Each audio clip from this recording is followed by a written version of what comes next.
নির্বাচন নিয়ে ভোটারদের ভাবনা কি, কোন দলের পাল্লা ভারী, কোন মেরুকরণে এগোচ্ছে বাংলাদেশের রাজনীতি, এই প্রশ্নগুলোর উত্তর খুঁজেছে ৪ প্রতিষ্ঠানের যৌথ উদ্যোগে পরিচালিত এক বিশেষ জনমত জরিপ। এতে উঠে এসেছে চমকপ্রদ সব রাজনৈতিক সমীকরণ। মাত্র ১.১% ব্যবধানে বিদ্যমান প্রধান দুই রাজনৈতিক শক্তির মধ্যে হাড্ডাহাড্ডি লড়াইয়ের আভাস মিলেছে।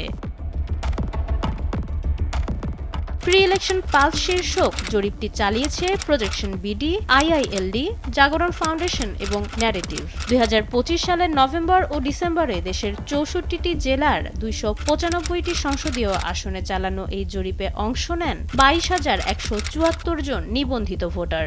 আধুনিক মেশিন লার্নিং প্রজেকশন পদ্ধতির মাধ্যমে উঠে এসেছে ভোটারদের মতামত।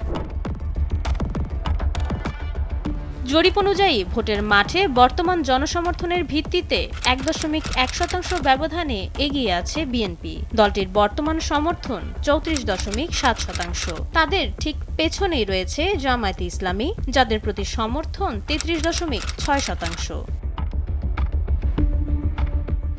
সিদ্ধান্তহীন ভোটারদের ঝোঁক বিবেচনা করলে ব্যবধান বাড়তে পারে। সেক্ষেত্রে বিএনপির সমর্থন দাঁড়াতে পারে ৪৩.২% এবং জামায়াতের ৪০.৮%। অন্যদিকে নতুন রাজনৈতিক শক্তি হিসেবে জাতীয় নাগরিক পার্টি বা এনসিপি ৭.১% সমর্থন নিয়ে নিজেদের অবস্থান জানান দিচ্ছে।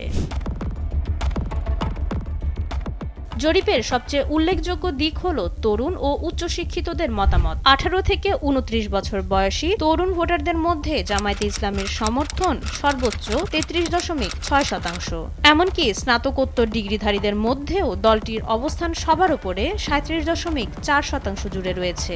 ডিজিটাল ও সোশ্যাল মিডিয়ায় সক্রিয় ভোটারদের সম্পৃক্ত করার ক্ষেত্রেও বড় দলগুলোর চেয়ে এগিয়ে আছে জামাত। কিন্তু মানুষ কেন এই দলগুলোকেই বেছে নিচ্ছে?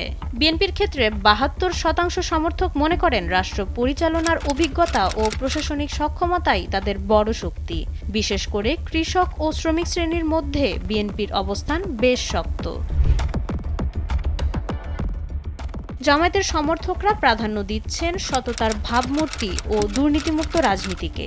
আর নতুন দল এনসিপির সমর্থনের পেছনে বড় কারণ হিসেবে কাজ করছে জুলাই বিপ্লবে তাদের ভূমিকা। তবে বিশ্লেষকদের মতে এই নির্বাচনে আসল গেম চেঞ্জার হবে ১৭% সিদ্ধান্তহীন ভোটার, যাদের বড় একটি অংশ এখনো কোনো দলকেই পুরোপুরি বিশ্বাস করতে পারছে না। জরিপকারীরা বলছেন ২০২৬ সালে নির্বাচনটি হবে এক দার্শনিক লড়াই, যেখানে একদিকে থাকবে অর্থনৈতিক নিরাপত্তা ও অভিজ্ঞতা, অন্যদিকে থাকবে সততা ও মূল্যবোধের বিচার।